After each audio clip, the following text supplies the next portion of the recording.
bonsoir à tout le monde. Hein. Ouais. Oui, bonsoir, monsieur Yavi.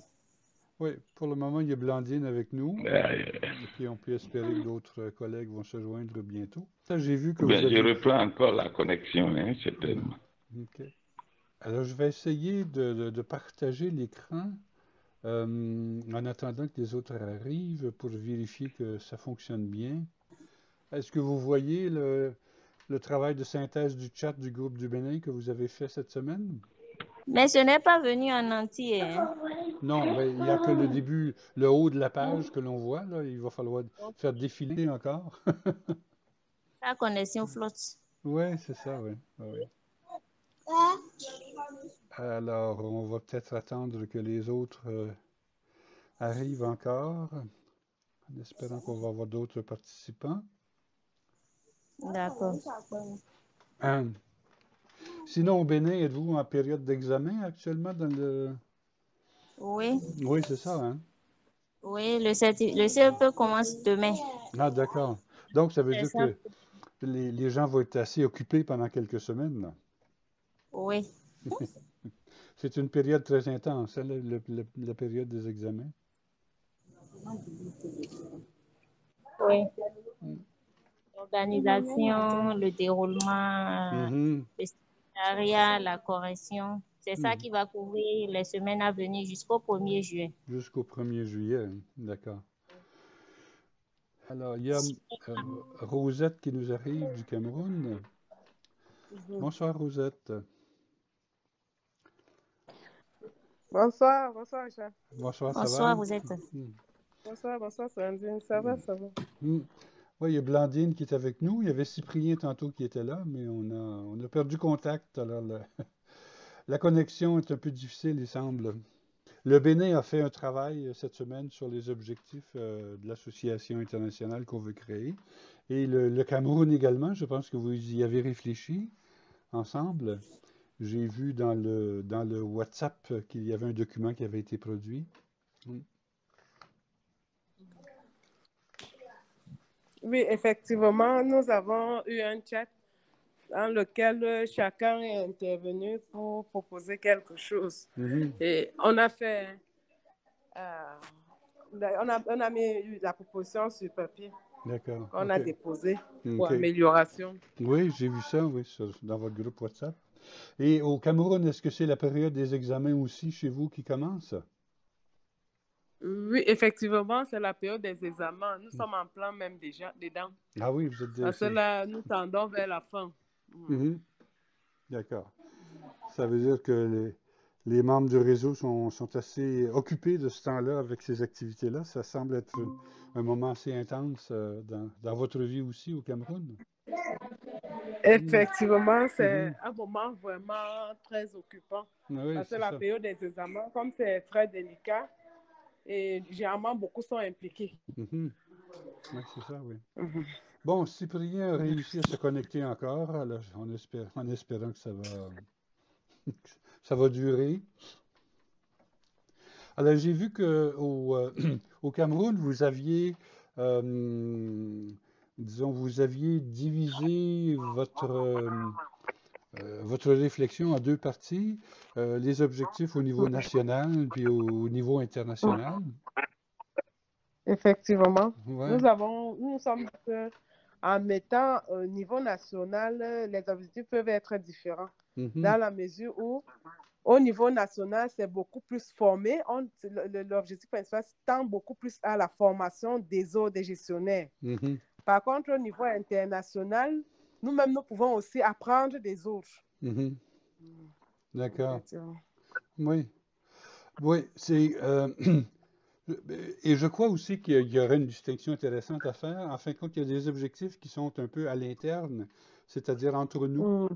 Alors, par exemple, la formation, comme tu viens d'évoquer, la formation mutuelle, la formation par les pairs, alors qu'on peut faire soit à l'intérieur même d'un pays ou bien au niveau international sur des thèmes qu'on choisirait. Et puis, donc ça, c'est quelque chose d'interne au réseau, alors qu'il y a d'autres objectifs qui peuvent être un peu plus externes, c'est-à-dire le réseau qui travaille pour faire connaître, par exemple, l'expertise des membres du réseau auprès des organisations internationales. Le réseau qui Effectivement. cherche à faire promouvoir, disons, la gestion au niveau international, la gestion de l'éducation au niveau international. Je pense aussi que ça pourrait être une dimension qu'on pourrait explorer. Effectivement, Mhm. effectivement. Et il me semble que, bon, il faudrait qu'il y ait des activités au niveau national et aussi des activités au niveau international. Effectivement. Ouais.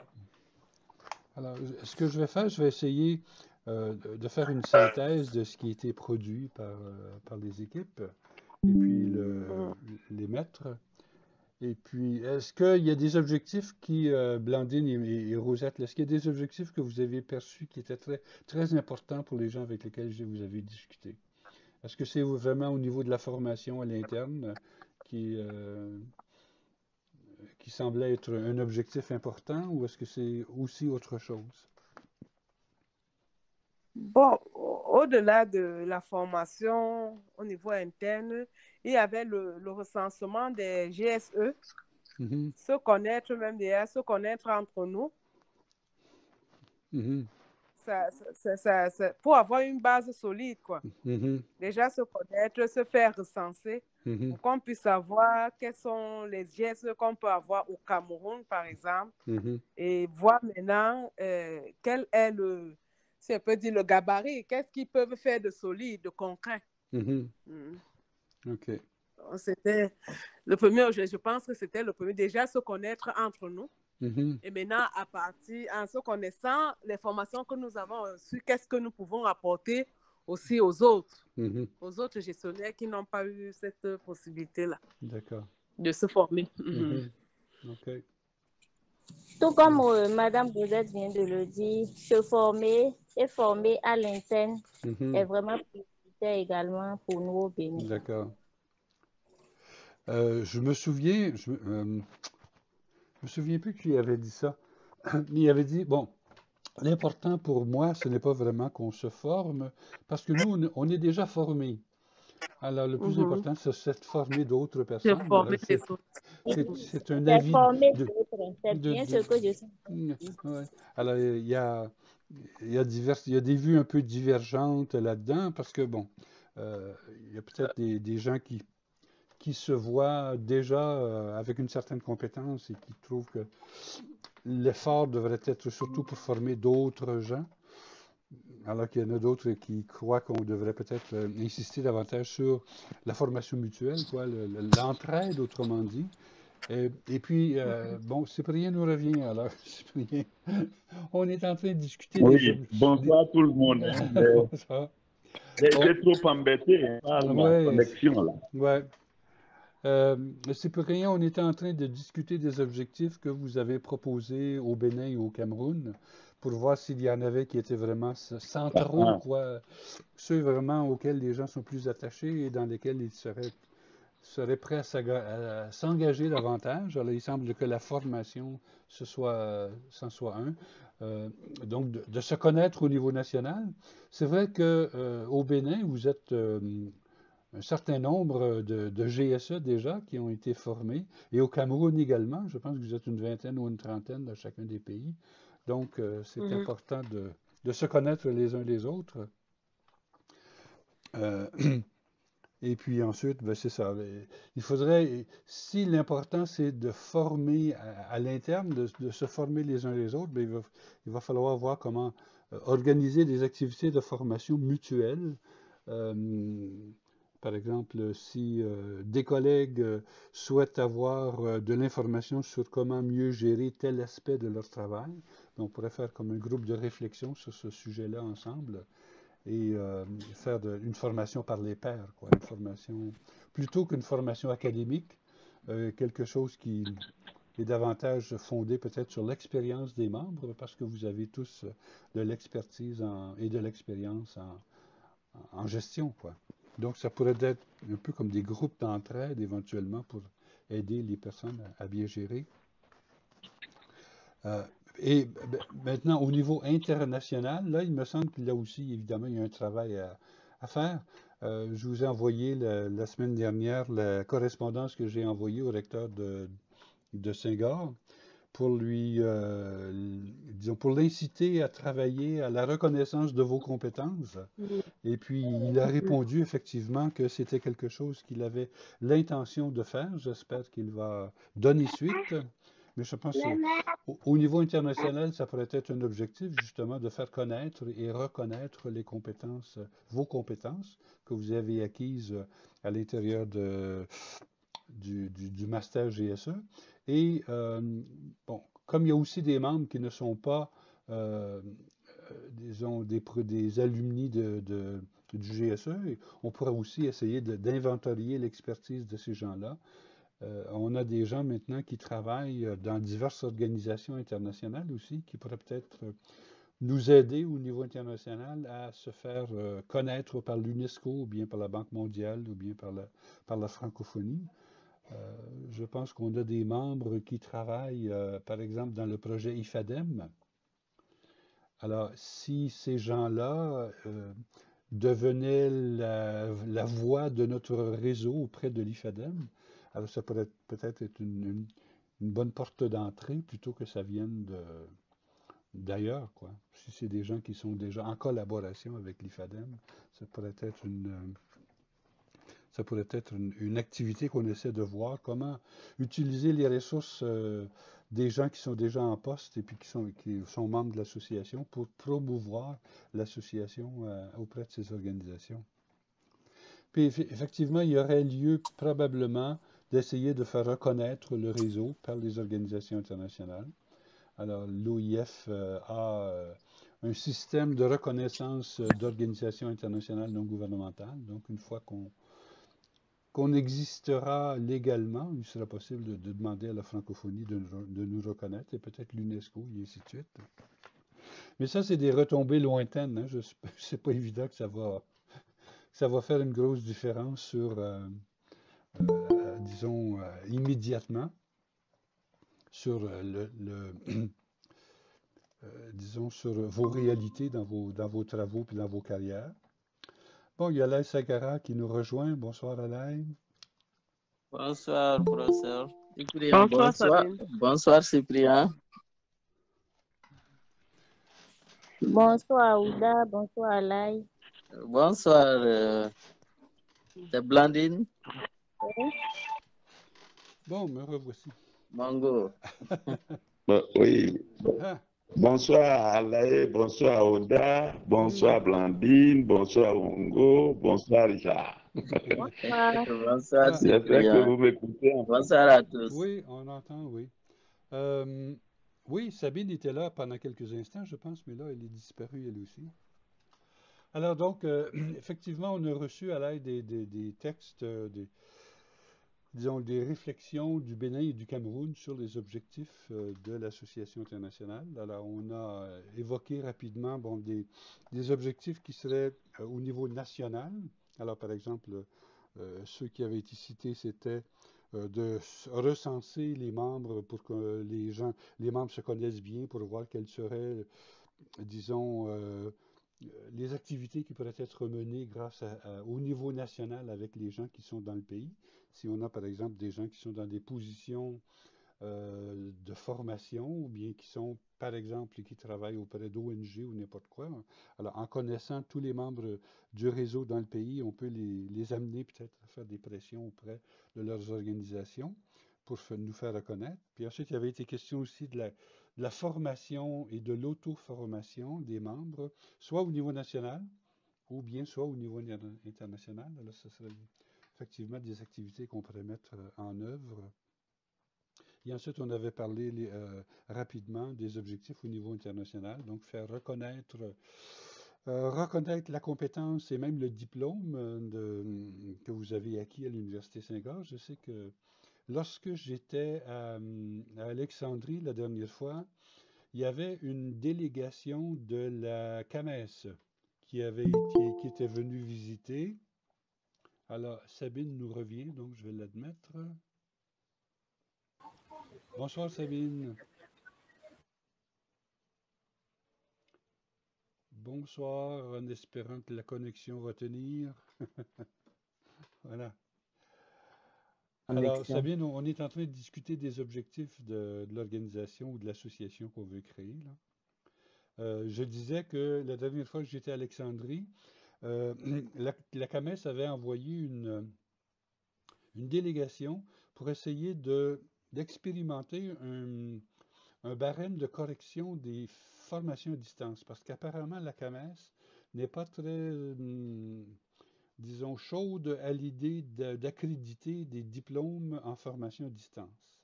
Ils ne sont pas convaincus que les formations à distance sont aussi valables que des formations présentielles. Et donc, ils étaient à Saint-Gall pour essayer de tester un mode d'évaluation. Ils m'ont interviewé pendant quelques temps sur l'organisation et sur le contenu, sur la démarche du GSE. Mais je n'ai pas eu de nouvelles depuis ce temps-là. Et euh, il y a quelque temps, je vous avais invité aussi à participer à une enquête sur votre réalité à partir du GSE. Et il y en a, si je me souviens bien, environ 50% qui disent que leur diplôme n'est pas reconnu. Et il y en a une autre 30%, si je me souviens bien, qui disent que le diplôme est partiellement reconnu dans leur pays. Donc, effectivement, au niveau international, on pourrait travailler à ce que ce diplôme soit reconnu, peut-être promu par l'Université Saint-Gall. Et puis, je ne sais pas si... Je ne connais pas la CAMES, peut-être que vous pouvez me donner des informations à ce sujet-là. Est-ce qu'il serait possible de faire des pressions pour que le diplôme GSE soit reconnu davantage dans les pays? Alors, si j'ai bien compris, la CAMES, c'est l'organisation qui représente les recteurs ou les présidents d'universités, je pense, en Afrique de l'Ouest et en Afrique centrale, si je me souviens bien. Oui, oui, c'est ça. Oui, d'accord. C'est ça pour ça. Donc, si peut-être qu'on pourrait au niveau international agir auprès de ces instances pour voir comment faire pour leur démontrer la compétence de nos membres, parce que certainement vous en avez. Voilà. Et puis, on avait évoqué aussi dans les textes que j'ai lus là, une question d'accréditation au niveau international, de se faire représenter. Mais ça, comme je disais, je vais essayer peut-être de faire une synthèse de vos documents, puis de consulter les membres à ce sujet-là.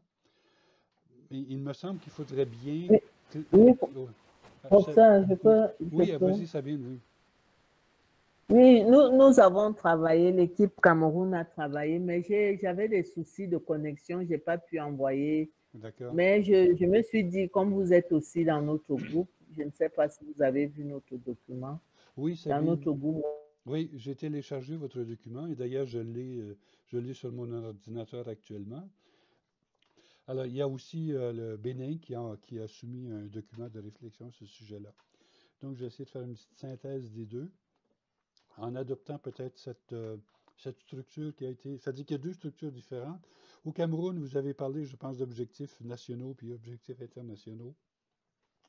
Je pense qu'au Bénin, ben, il y avait la structure quels sont les savoirs, les savoir-faire et les savoir-être. Donc, c'est deux optiques différentes qui ont été adoptées. Donc, je vais essayer de faire une synthèse de tout ça.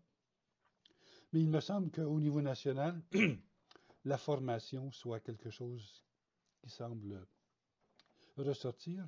Est-ce qu'il y a autre chose au niveau national que vous voyez comme objectif qu'on devrait viser ou que l'association devrait viser? En plus de la reconnaissance des membres et puis justement d'activités de formation par les pairs, quoi. Alors, sinon, si c'est assez clair, cet aspect-là, j'aimerais peut-être, bon, puisque on peut profiter de cette rencontre aussi pour discuter peut-être de la structure de l'association. Donc, je crois qu'on convient qu'il devrait y avoir deux niveaux, c'est-à-dire deux niveaux d'organisation, une organisation au niveau national et une organisation au niveau international. Au niveau international, la structure me semble assez claire, c'est-à-dire que ce qu'on pourrait faire, c'est de proposer qu'il y ait un représentant par pays au sein d'un conseil d'administration de l'organisation internationale. Et je lance une idée.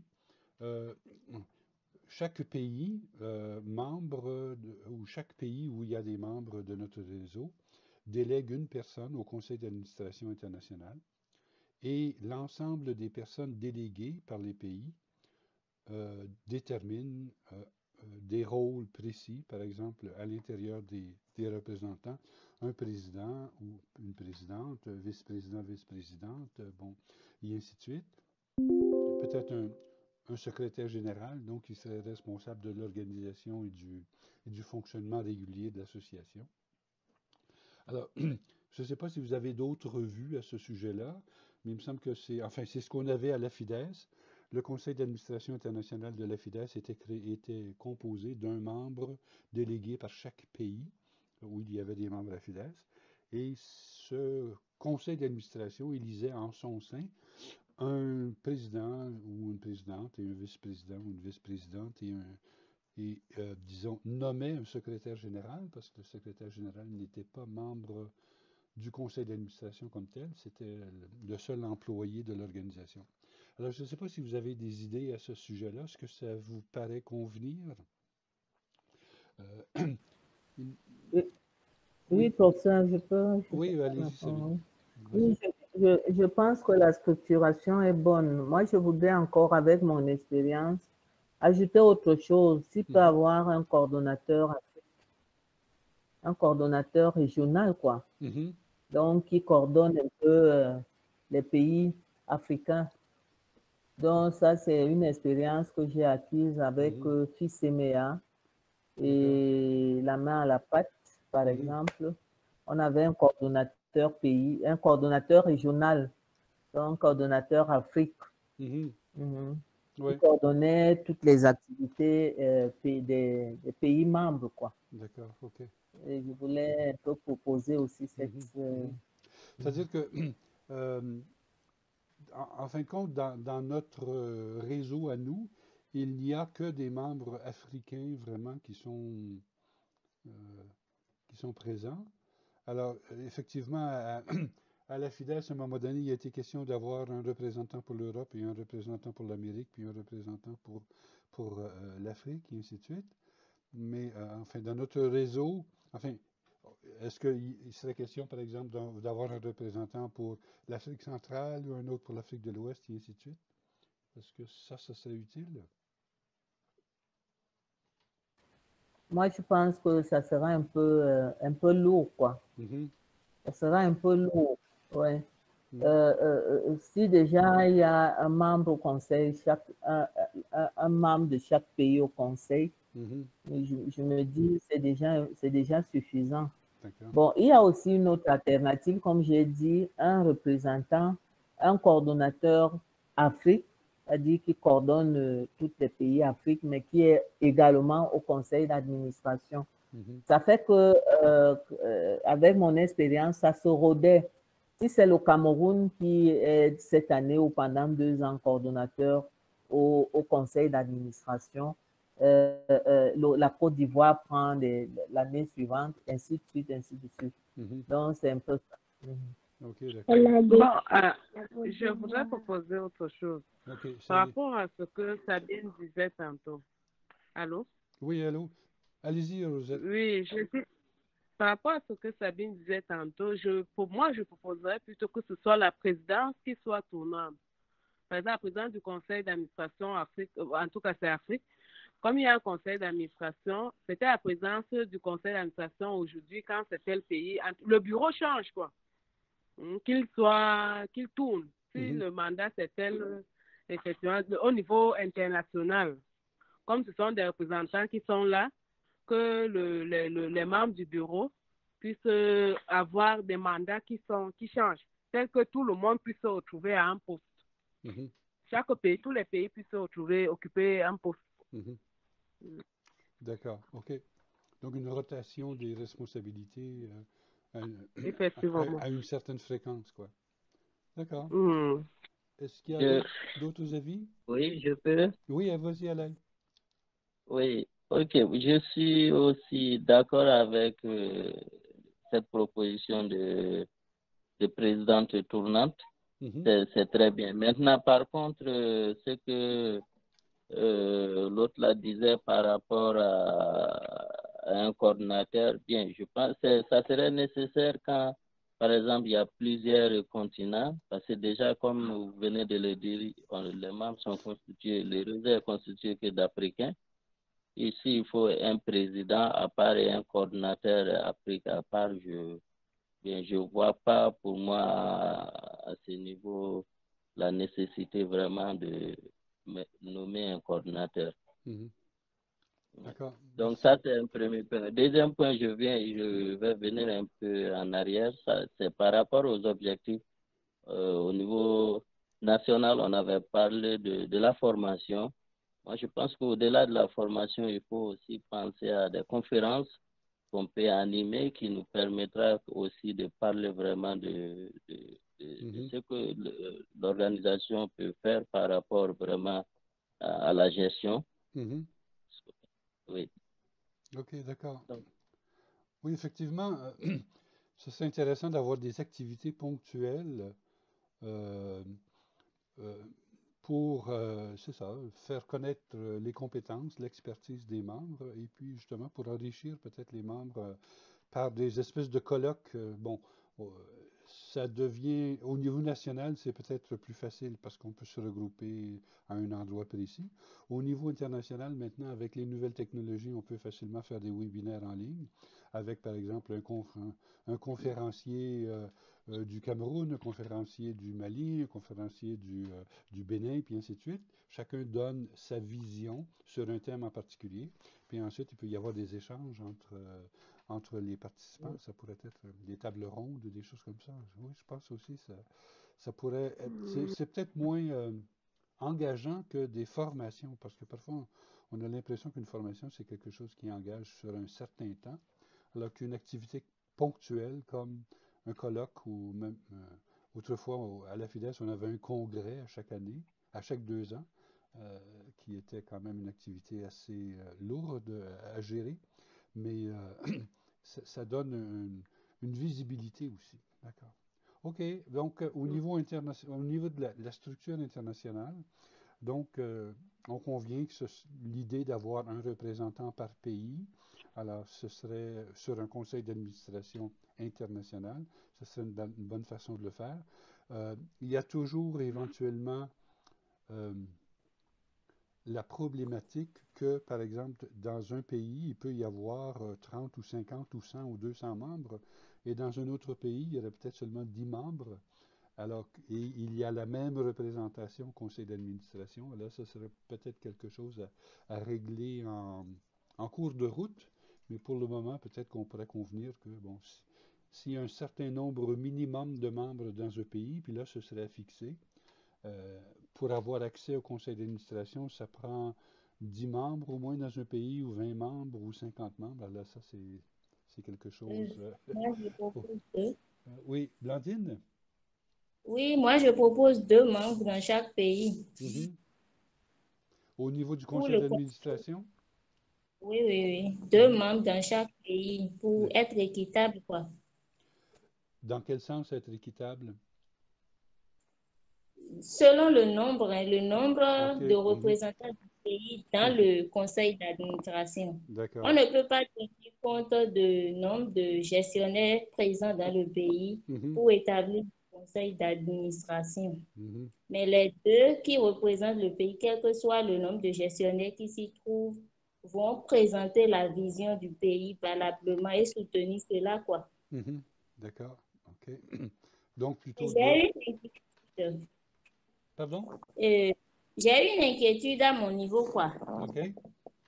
Les objectifs de l'association au niveau international, est-ce qu'ils seront les mêmes au niveau national?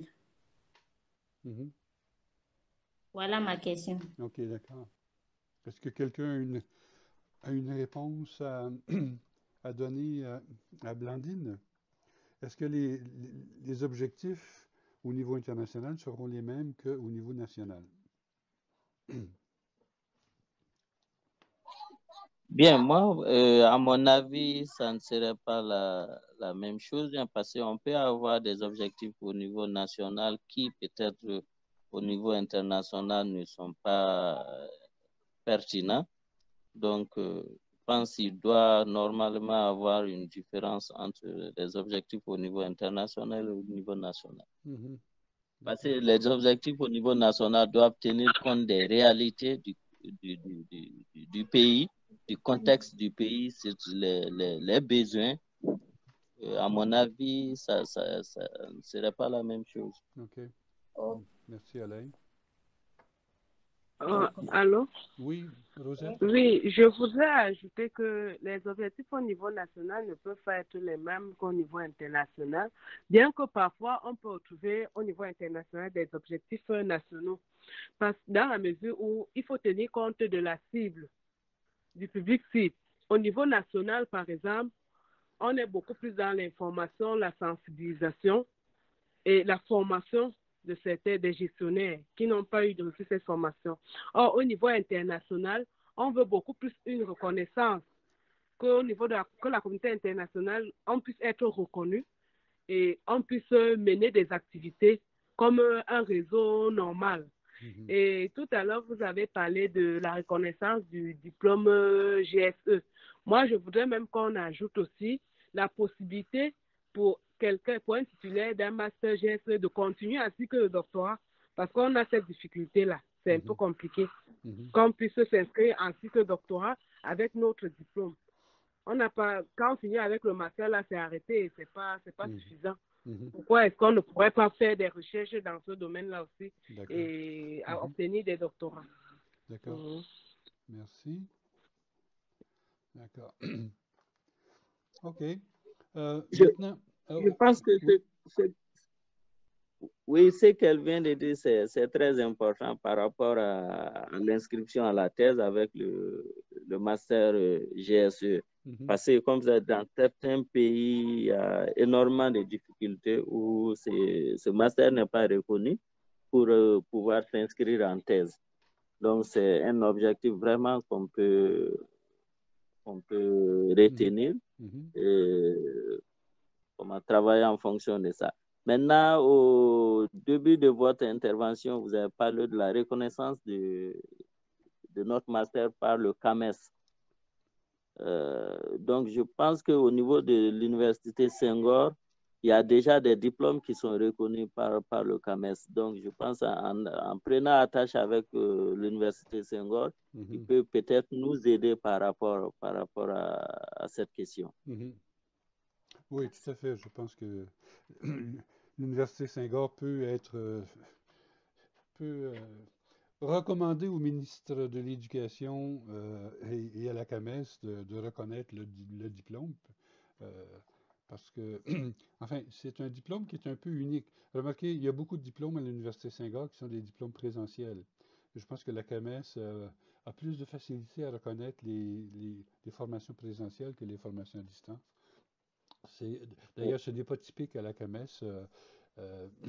Il y a divers types de diplômes qui sont plus ou moins reconnus, notamment les diplômes professionnels ont tendance à être moins reconnus que diplômes plus académiques, quoi, plus conventionnels. Alors, OK, donc, je prends ça en note aussi. Je pense que ce serait un besoin qu'on pourrait explorer, voir ce qu'on peut faire dans ce domaine-là.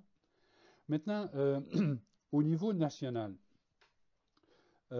actuellement, il y a des organisations en place dans certains pays.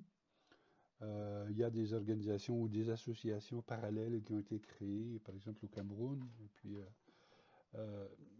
au Niger, je crois, et au Mali, il y en avait une, je crois qu'elle est encore en fonction. Donc, ces organisations-là peuvent servir de noyau national. Est-ce qu'on exigerait à terme qu'il y ait une association nationale pour soutenir, disons, l'association internationale? Disons qu'on peut, il y a deux façons d'envisager la chose. On pourrait dire que chaque gestionnaire, dans n'importe quel pays où nous travaillons, puissent être membres de l'association indépendamment d'une affiliation à une association nationale, ou bien on dit il faut que tous les membres d'un pays se regroupent ensemble et c'est comme l'association nationale où on avait utilisé un autre mot l'autre jour, un noyau national enfin, je ne me souviens pas du mot, mais c'est par ce canal-là que les adhésions à l'association internationale passeraient. Alors, est-ce que vous avez des avis à ce sujet-là? Un point focal. Je pense qu'on avait parlé ça prendrait un point focal national. Autrement dit, si moi je veux devenir membre de l'association internationale, je m'inscris à l'association nationale qui me permet d'adhérer à l'association internationale. Est-ce que c'est comme ça que vous voyez le fonctionnement?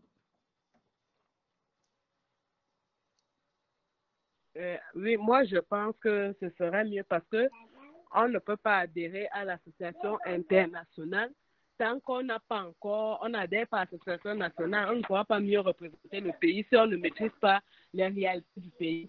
Et ça se fait au niveau national. Il faut connaître les problèmes au niveau national pour pouvoir les porter au niveau international et les défendre le cas échéant.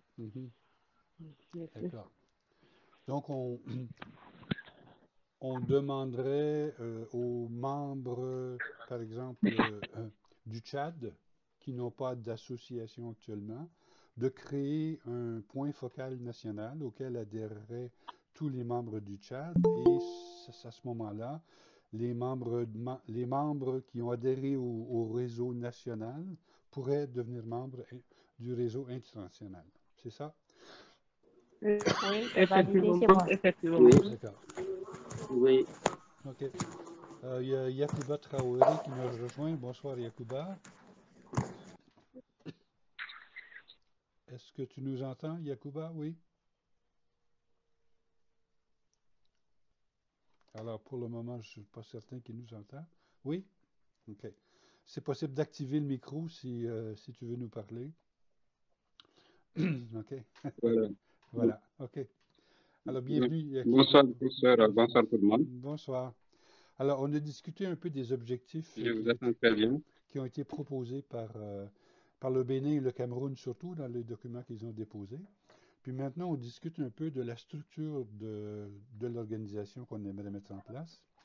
Donc, on a, peut-être en synthèse, on a proposé qu'il y ait un conseil d'administration international qui soit créé, qui soit composé d'un membre par pays ou de 2 membres. Blandine avait suggéré plutôt qu'il y ait 2 membres, donc ce serait à discuter, voir les avantages et les inconvénients de cette proposition. Et qu'au sein de ce conseil d'administration, il y ait des rôles qui soient attribués par le conseil d'administration à certains de ses membres, par exemple le président ou la présidente, le vice-président ou la vice-présidente, s'il est nécessaire un trésorier ou un secrétaire général ou n'importe quoi. Il a été question que ces rôles soient, disons, attribués pendant quelques temps et que ça soit distribué éventuellement à l'ensemble des pays au cours des années, quoi. Que ce ne soit pas toujours les mêmes pays qui aient tous des pouvoirs à l'intérieur. Et ensuite, on a commencé à parler au niveau national. Donc, l'idée, ce serait qu'il y ait un point focal national et que les membres du pays adhèrent au point focal national et qu'une fois qu'ils ont adhéré à ce point focal national, ils puissent adhérer à l'association internationale. Donc, on n'aurait pas des électrons libres, c'est-à-dire des gens qui ne font pas partie d'une association nationale, qui seraient membres de l'association internationale. Alors, c'est une proposition auquel aussi il faudra discuter, auquel il faudra réfléchir. Un autre, disons, point à réfléchir aussi, c'est est-ce qu'il y aurait un siège international de l'association? Et dans quel pays est-ce que ce siège se retrouverait? Et comment est-ce qu'on déterminerait où serait le siège de l'association? Là, ça, c'est aussi une discussion à tenir entre nous, avec toute la complexité que ça peut représenter. Je ne sais pas si vous avez des idées à ce sujet-là ou ce serait quelque chose à discuter aussi avec vos équipes nationales.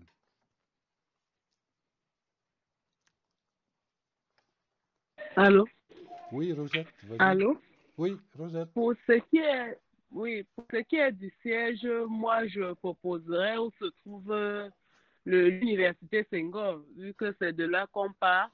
Peut-être ayant un siège là-bas, on peut facilement atteindre nos objectifs, surtout sur le plan international, étant donné que ce sont eux qui délivrent nos diplômes.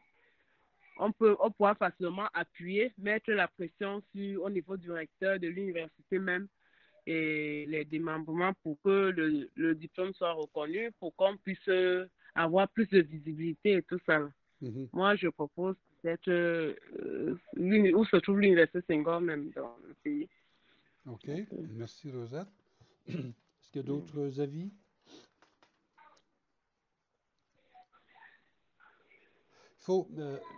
Le siège, habituellement, alors, est dans le pays où l'organisation a été accréditée, au moins au départ.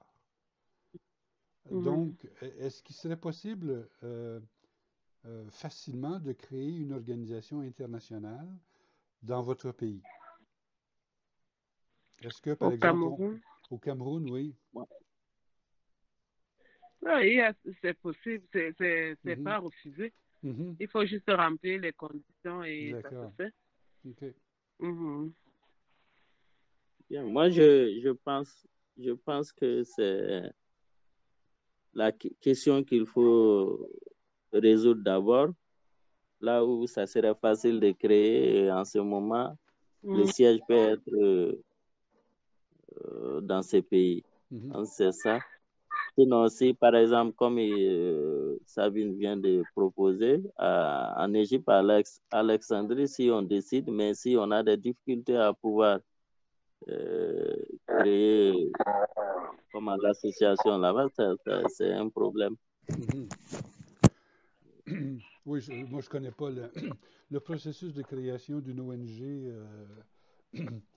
disons, en Égypte ou dans vos pays d'ailleurs. Je ne sais pas quelle est la complexité. Est-ce que ça prend beaucoup de temps? Est-ce que c'est... Bon, si c'est une association nationale, c'est peut-être plus facile. Si c'est une association à vocation internationale, je ne sais pas si c'est plus difficile. C'est à vous de donner votre avis, quoi. Sinon, la dernière fois, je pense que vous avez dit que c'est pour un départ, le siège peut être au Canada et après la possibilité peut-être de transférer dans un pays africain. Ouais. Donc, moi, je pense que cette proposition, s'il y a la facilité de créer une association internationale au Canada, à mon avis, c'est de commencer par là et après, s'il y a une possibilité de transférer ça dans un pays africain, on peut, en deuxième étape, on peut aller à ça. D'accord. OK. Bon, moi, j'ai plutôt un autre souci. Étant donné que c'est une association où on retrouve plutôt les membres africains, est-ce que c'est pas mieux qu'on puisse avoir un siège plutôt en Afrique? Parce que une association qui veut valoriser au niveau de l'Afrique et qui se retrouve plutôt au Canada, ça fait un peu bizarre, moi. Je me dis, on devrait plutôt trouver un pays en Afrique où on peut avoir le siège. Et là, maintenant, on part de là pour pouvoir mener nos activités. Parce que le siège doit être au centre même de l'association, de l'événement. D'accord. Merci, Rosette. C'est ce que je pense. OK. Merci. Moi, j'ai une question. Oui, Blandine. Je me demande si le siège doit être physique ou bien virtuel. Oui. Si c'est un siège physique, alors j'abonde dans le même sens que mes prédécesseurs. Ce sera quelque part en Afrique parce que si c'est un siège physique, on ne peut pas déplacer le siège à tout moment. Mais un siège virtuel, ça peut se placer n'importe où. Voilà mon point de vue. Et je proposerai aussi qu'on lance le débat dans nos forums pour prendre les avis des autres qui ne sont pas présents. D'accord. Merci, Blandine. En fin de compte, habituellement, le processus de création d'une ONG, c'est que, bon, dans un pays, on crée une association et le siège, au départ, devrait être dans le pays où l'association est créée. Pour avoir une existence, par exemple ici, dans mon pays, pour avoir une existence légale, il faut que le siège soit ici au départ.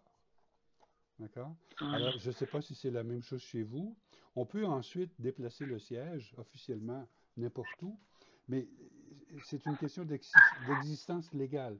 Si votre pays donne une existence légale, alors le siège au départ, je crois, qui devrait être dans votre pays. Ça aussi, ce serait à vérifier dans vos pays pour voir si c'est une exigence. Par rapport bon, je vais essayer de vérifier au Cameroun, mais je pense qu'au Cameroun, on ne doit pas avoir trop de soucis pour créer une ONG. Parce qu'il y en a vraiment beaucoup. D'accord. Je pense que Blandine voulait ajouter quelque chose. Oui. Par rapport à cet éclaircissement que vous venez de nous donner là, moi, je proposerais que le siège soit au Canada. Chez vous, là-bas, avant de venir chez nous. Là, on aurait déjà les pièces légales très facilement et on serait à jour, quoi. Ouais. Voilà. Ouais. C'est une possibilité. Maintenant, justement, c'était discuté beaucoup entre vous, parce qu'effectivement, à mon sens, à terme, l'idéal, ce serait que le siège soit dans un pays africain. Ça, c'est évident. Mais est-ce qu'une mesure temporaire permettrait plus facilement de mettre en place l'association avec un siège, par exemple, au Canada, et que dès que possible, il soit transféré dans un pays où on soit certain que l'équipe nationale est capable de supporter d'une façon très, très vigoureuse l'existence de l'association? Voilà. Tout à fait. Disons, il y a ça aussi. Je veux dire, dans quel pays est-ce qu'on va placer le siège? Ben, c'est pas seulement les gens d'un pays qui vont avoir à discuter de ça, mais c'est l'ensemble des membres de l'association. Voilà. OK. Alors, il y a quelqu'un qui essaie de se joindre à notre rencontre actuellement. Je ne réussis pas à le faire entrer. Je ne sais pas. Enfin, on verra. Alors, vous voyez qu'il y a énormément de choses dont on doit discuter. Ce que je fais, c'est que j'enregistre cette rencontre. Je vais la publier d'ici quelques jours et j'espère que d'autres membres qui n'ont pas pu assister à cette rencontre vont pouvoir la consulter et qu'on pourra ensuite utiliser les réseaux nationaux pour discuter de tous ces points-là. D'accord? Alors, il y a Amidou Tinto qui essaie de nous rejoindre actuellement. Bonsoir, Amidou. Malheureusement...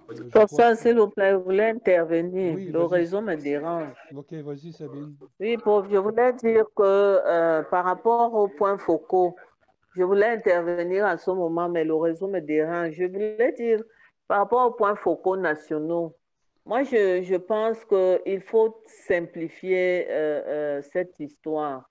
Il ne faut pas l'alourdir, sinon on aura des blocages. Moi, je pense.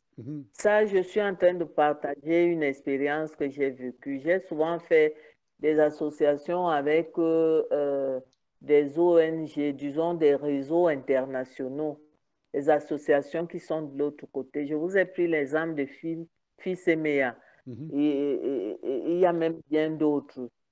Je me dis, si on nomme encore des points focaux et qu'on a des représentants au niveau du conseil d'administration, ça va alourdir les choses. Vraiment, on aura des blocages quelque part. Je me dis, il faut simplifier, il faut qu'on simplifie ça. Et comment? Bon, comment simplifier? Par rapport, pardon? Comment simplifier? Je me dis, il y a des pays, les pays membres qui ont déjà des associations. On ne peut que redynamiser ces associations à notre niveau. Maintenant, avec les conditionnalités d'adhésion et tout ça, parce qu'on ne peut pas mettre une association en place vraiment sans toutefois relever un certain nombre de règles, de règlements. Je parle des statuts où nous devons respecter un certain nombre de choses, nous devons avoir des normes. Donc, je me dis que si nous mettons une association, nous avons déjà des associations qui sont mises en place. Le Cameroun, par exemple, il faut tout simplement redynamiser. Maintenant, au niveau international, quand on aura mis au niveau international l'association en place, là-bas aussi, il y aura des règles, il y aura tout un statut, il y aura un règlement intérieur. Maintenant, il y aura des choses qu'il faudra remplir. L'adhésion coûte tant. Pour adhérer au niveau international, il faut tant, ainsi de suite, ainsi de suite. Moi, je me dis, c'est ce qui fait vivre dans l'association. Maintenant, si on dit qu'on va alourdir cette histoire, point focal, représentant au niveau de ceci, il y aura des frais parce que n'oublions pas cet aspect. Il faut bien qu'on fasse vivre l'association, mais avec des frais. Et ces frais-là, nous devons les payer. Donc, ça veut dire que si tu es déjà au niveau national, tu as un certain nombre de charges à accomplir. Si tu es point focal, tu as un certain nombre de charges à accomplir. Donc, c'est tout cela avec. Et moi, je me dis, il ne faudrait pas qu'on essaye qu'on alourdisse l'affaire, sinon on aura des blocages à un certain niveau. C'est ce que je voulais apporter comme contribution. OK, merci Sabine. Effectivement, il faut que ce soit une structure la plus légère possible, et puis surtout au départ. Je crois que l'avis de beaucoup de gens qui ont de l'expérience dans la vie d'ONG est importante à récolter, là. Parce que c'est vous qui connaissez la réalité dans vos pays. D'accord. Je voudrais dire quelque chose. Oui. Bon, je ne sais pas si c'est moi qui ai mal compris au départ, parce que Sabine, tel que moi j'ai compris la chose, c'était que les réseaux nationaux, les équipes au niveau national qui ont déjà une association n'ont pas de problème. Maintenant, c'est ceux qui n'avaient pas d'association comme le Tchad qui devaient constituer un point focal, quoi. Si je ne me trompe pas, qui devait constituer un point focal, en tout cas avoir un réseau aussi pour adhérer, parce que pour adhérer au niveau international, il fallait d'abord adhérer au niveau national. C'est ce qu'on se disait. Donc, c'est pour ça qu'on a parlé de point focal. En fait, c'est un réseau national. Il faut qu'il y ait un réseau national dans tous les pays d'Afrique. Et c'est ces différents réseaux-là qui vont constituer le réseau international. C'est les représentants qui vont constituer le réseau international. Si je ne me trompe pas, je pense que c'est ce que j'ai compris. Pas qu'il y ait un réseau national et un point focal en même temps, non. C'était, je pense, un réseau national. Et là où il n'y a pas de réseau national, qui constitue un point focal. Parce que ce n'est pas partout qu'il y a des GSE qui sont reconnus. D'accord. OK, je pense que le temps est écoulé. Donc, on va se faire couper la parole dans quelques instants, je crois bien. Alors, Amidou, bonsoir, bienvenue, mais peut-être qu'on peut continuer la discussion dans le chat. Moi, je vais aller maintenant dans le chat pour les gens qui n'ont pas accès à Google Meet. Je vais peut-être faire une petite synthèse de ce qu'on a discuté, mais je crois qu'il y a beaucoup de choses à discuter. Il y a beaucoup de réflexions à faire sur comment organiser cette association internationale. Et puis, alors, je vous remercie d'avoir été là. Et puis, si vous avez le goût, on se retrouve dans le chat. Sinon, invitez vos collègues à regarder la vidéo pour voir vos réflexions à ce sujet-là, les sujets dont on a discuté. Et on continuera la discussion dans le forum peut-être. Et puis, la semaine prochaine, encore une fois, dans notre rencontre hebdomadaire. OK? Alors, voilà, bonne semaine tout le monde. Merci d'avoir été là. À bientôt. Merci pour ça. Bonne soirée. Merci. Bonne soirée. Au revoir. Bonne nuit.